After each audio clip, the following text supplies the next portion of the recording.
জানো তো, বদলে গেছে অনেক কিছুই। শুধু বদলায়নি তোমার সাথে কাটানো স্মৃতির মুহূর্তগুলো, যা আজও রোজ রাতে আমাকে যন্ত্রণা দেয়। আমি রাগলেই তুমি বলতে, এটা রাগ নয়, এটা হচ্ছে তোমার প্রতি আমার ভালোবাসা। তুমি ভুল ছিলে বলো। যদি আমাকে এতটাই ভালোবাসতে, তাহলে কেন জীবনের কঠিন সময় হাত ছেড়ে চলে গেলে?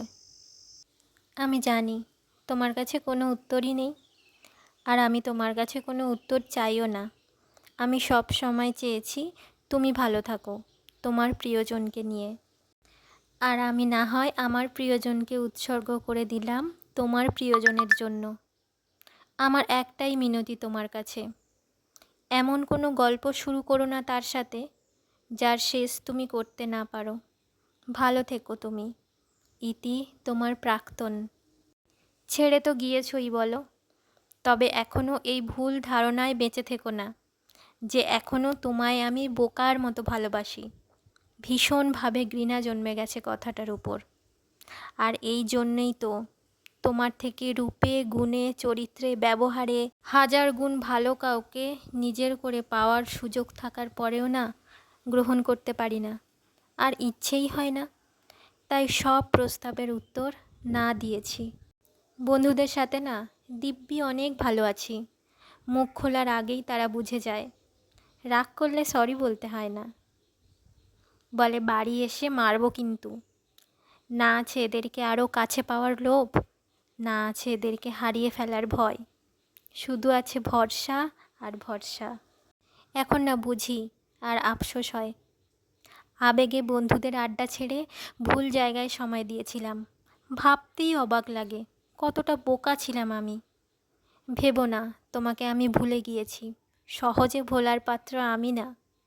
আমি চাই না আমাদের আর কখনো দেখা হোক। আমিও তো দেখি আমার মতো কে তোমাকে ভালোবাসে, কে তোমাকে ভালো রাখে। আর কখনো এটা চিন্তাও করো না যে আমি ভালো নেই। আমি আমাকে নিয়ে খুব ভালো আছি, নিজেকে ব্যস্ত রেখেছি। আর সবচেয়ে বড় কথা কি বলো তো, এখন না কারোর জন্য আমাকে কোথাও নিচু হতে হয় না। কারো মন রক্ষা করার মতো কেউ কিছু মনে করলো কি না ভাবতে হয় না। এক কথায় আমি এখনও অনেক ভালো আছি, একা থাকতে শিখে গেছি। এখন সব সময় মুখে একটা মৃদু হাসি থাকে আমার। সব সময় টেনশন করতে হয় না। এখন ভাবতে হয় না এই বুঝি আমি তোমার চোখে খারাপ হয়ে গেলাম, এই বুঝি তুমি রেগে গেলে, এই বুঝি তোমার খারাপ লাগলো। আমার জীবনটা তোমার জন্য এখন থেমে নেই। জীবন তার নিজের গতিতেই চলে যাচ্ছে। কেউ একজন আমাকে ছেড়ে চলে গেছে, তাকে যেতে দিয়েছি। কেউ একজন আমাকে অবহেলা করেছে, তাকে অবহেলা করতে দিয়েছি। যে মানুষটা আমার নয়, আমি তাকে জোর করে রাখতে পারবো কি করে বলো? আমি হাজার চেষ্টা করলেও তাকে ধরে রাখতে পারবো না। যখন দেখলে আমার জীবনে খারাপ সময় এসছে, তখন নিজেকে ভালো রাখার জন্য পায়রার মতো আশ্রয় খুঁজে চলে গেলে অন্যের জীবনে। আমাদের মতো কিছু মানুষ বোকার মতো তোমাদেরকে আমাদের জীবনে আশ্রয় দেয়, সুখের ঘর বাঁধবে বলে। তোমাকে নিয়ে আমি অনেক স্বপ্ন দেখেছিলাম, নেশার মতো তোমার আসক্তিতে মেতেছিলাম। আর ঠিক তখনই, সেই মুহূর্তেই তুমি আমার জীবন থেকে সরে গেলে। এখন বুঝি এই মানুষগুলোর জন্যই অযথা আমি আমার জীবনের মূল্যবান সময়গুলো নষ্ট করেছি, যা নিছক বোকামো ছাড়া আর কিছুই মনে হয় না এখন। এখন বুঝি নিজেদের ভালো রাখার চেষ্টা নিজেকেই করতে হবে। অন্য কাউকে ভালো রাখার দায়িত্ব তুলে দেওয়া যায় না। স্বার্থ ছাড়া এই শহরে কেউ কাউকে প্রিয়জন বানায় না। অন্যের উপর কখনো ভরসাও করা যায় না। প্রত্যাশা করে যে আমি ঠকে যাব, আমি না স্বপ্নেও ভাবিনি। আর প্রত্যাশাই আমার জীবনের সবচেয়ে বড় দুঃখের কারণ হয়ে দাঁড়িয়েছে। মনে আছে একদিন তোমাকে জিজ্ঞেস করেছিলাম আমার পরিবারের সদস্যদের সাথে কেমন ব্যবহার করবে? উত্তরে যখন তুমি বললে, আমি যখন তোমার স্বামী হয়ে তোমার পরিবারে যাব, তখন তোমার পরিবার মানেই তো আমার পরিবার, সুতরাং আমার পরিবার নিয়ে তোমাকে ভাবতে হবে না। এই উত্তরে তো আমি রীতিমতো অবাক। এত সুন্দর উত্তর মনে হয় কোনো ছেলে দিতে পারে না। সেদিন এই উত্তর শুনে আমার মনে হয়েছিল আমি অমূল্য রতন খুঁজে পেয়েছি। কি বলো তো, এত কিছুর পরেও রিলেশনটা আর থাকলো না, শুধুমাত্র তার কিছু ব্যবহারের কারণে। সে মাঝে মাঝেই এমন কিছু ব্যবহার করত যা দেখে আমার মনে হতো সে আর রিলেশনটা রাখতেই চাইছে না।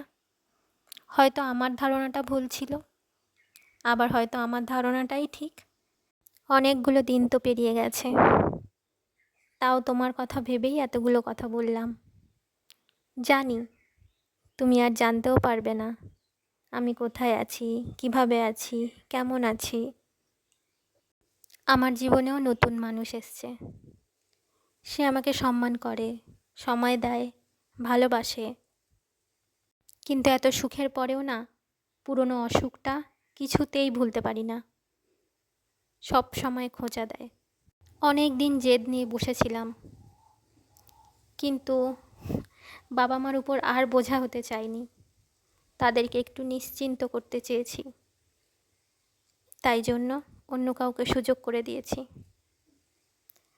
সবশেষে এটাই বলবো, আমি ভালো আছি, সব মিলিয়ে অনেক ভালো আছি। অন্তত আগের থেকে অনেক ভালো আছি। প্রতিটা মুহূর্তে আমাকে ভয়ে থাকতে হয় না, অপমান হওয়ার ভয়ে, তোমার তিক্ত ব্যবহারের ভয়ে। সবার সাথে এই বেইমানিটা করো না, এটাই অনুরোধ রাখবো তোমার কাছে। আর একটা প্রশ্ন তোমাকে জোর গলায় বারবার করতে ইচ্ছে করে, অন্তত ফ্যামিলিকে জানানোর এক মুহূর্ত আগে তুমি তোমার রূপটা দেখাতে আমাকে। একটা জায়গা তো আমার জন্য বাঁচিয়ে রাখতে। সব কিছু শেষ করার কি মানে ছিল বলো? আর নতুন মানুষ আর যাই হোক, এত রং বদলায় না গো। যা হয় সেটা আমার মুখের উপর বলে, ভালো তো ভালো, খারাপ তো খারাপ। মায়ায় ভুলিয়ে রাখে না, বাস্তবের মাটিতে হাঁটার শক্তি জুগিয়েছে। তাই জন্যেই তো এত কিছুর পরেও নতুন করে ক্যামেরার সামনে তোমাকে নিয়ে কিছু বলার সুযোগ দিয়েছে।